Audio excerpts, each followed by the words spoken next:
Con el propósito de aprobar mi materia, soy Alex Santiago y les muestro las 10 películas más significativas de la comedia ranchera, según mi opinión.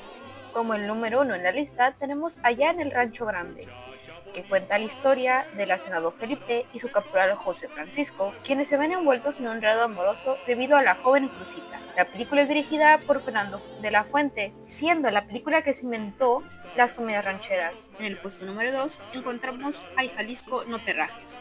Los padres de Salvador Pérez Gómez, Jorge Negrete, mueren misteriosamente y el niño crece al cuidado de Chaflán, Carlos López, el peón de sus padres, Radilla, Antonio Bravo, el cantinero español, quien es su padrino, y bajo las enseñanzas de este último, jura vengar la muerte de sus padres, siendo una película que marcaría la fama de Jorge Negrete en el musical con Mariachi. En el puesto número 3 está Enamorada.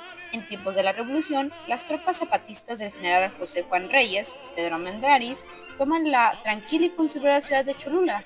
Mientras confiscan los bienes de los ricos del pueblo, el general Reyes se enamora de la bella y rica e indomable Beatriz Peñafiel, María Félix, hija del hombre más notable de Cholula.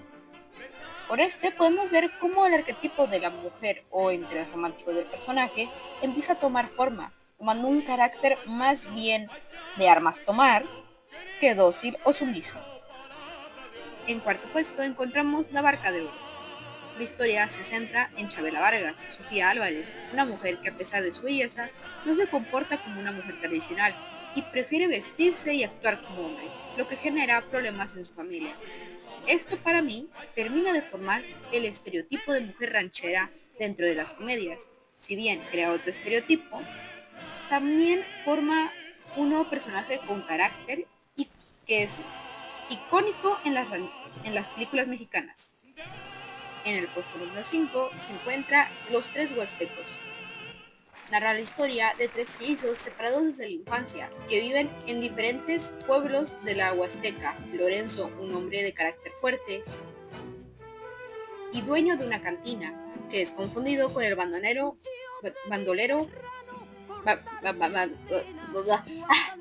el bandolero, el coyote, debido a su parecido físico. Juan de Dios, un cura carismático, intenta resolver los problemas de sus hermanos, y Víctor, un capitán del ejército que está encargado de atrapar a El Coyote.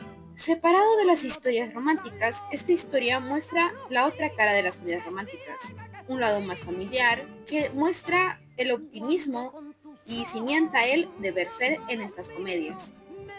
Mientras tanto, en el puesto número 6, Primero soy mexicano, nos cuenta la historia de Ambrosio, un hacendado analfabeto que espera ansiosamente la llegada de su hijo Rafael, quien acaba de terminar sus estudios de medicina en Estados Unidos.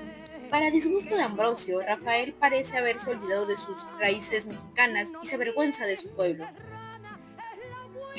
Siguiendo con la historia separadas del romanticismo, esta historia utiliza el género de manera magnífica para contar sobre la identidad, claro, con idealización, pero construyendo a base de la pérdida de esta.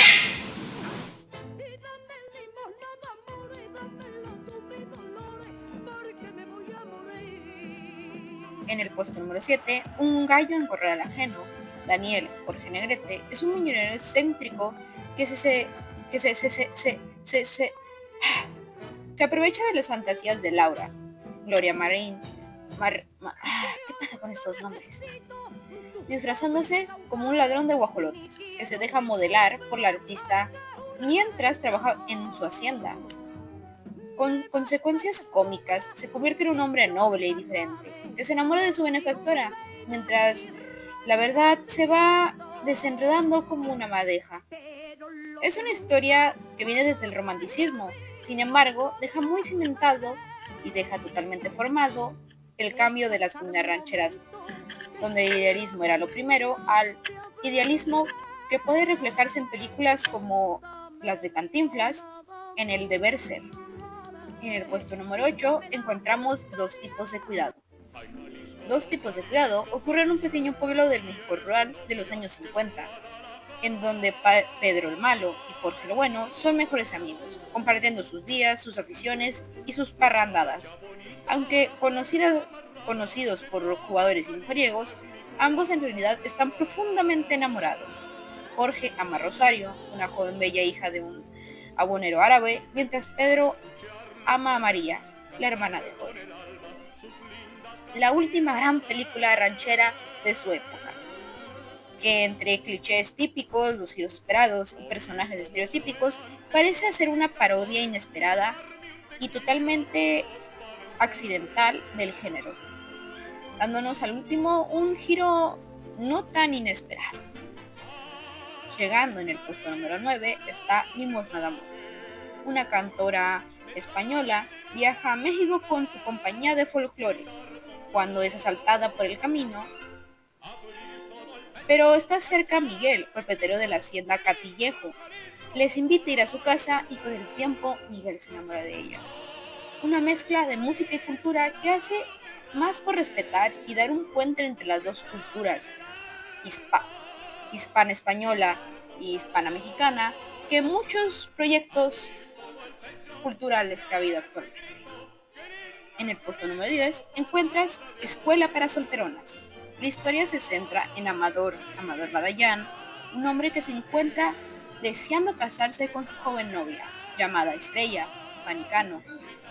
Pero la abuela, Sara García, de esta última no permitirá que suceda hasta que sus demás nietas también se casen, por lo que en busca de completar su cometido, empieza a buscarle esposo a cada una.